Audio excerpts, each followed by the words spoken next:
Jesus' garment, and she was healed immediately. And then Jesus would sometimes send a verbal command to heal.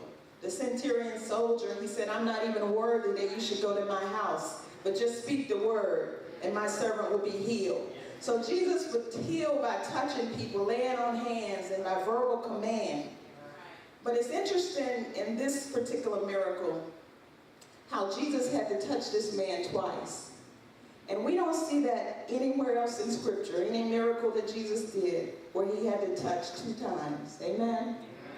But here, Jesus had to touch this man twice. And when I was reading this and meditating and studying this, and I began to think about the body of Christ and how many of us, we've been touched by the Master. We're saved, we're sanctified, baptized, filled with the Holy Ghost, and still we find ourselves struggling with some issues. Amen. We're saved, we're on our way to heaven. And many of us, we're enjoying the trip. Amen? But we still have some issues that we struggle with. We have not received complete deliverance. Because the enemy keeps telling us and reminding us of what we used to do, how we used to act, what we used to say. So we're not completely delivered. Amen. Now I might be just talking to myself, okay.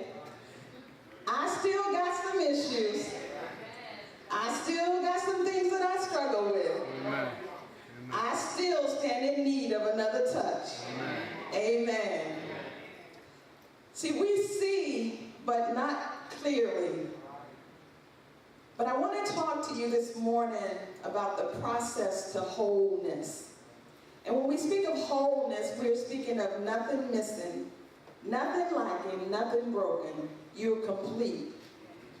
So my question for you this morning is, what steps are you willing to take to be restored to a place of wholeness?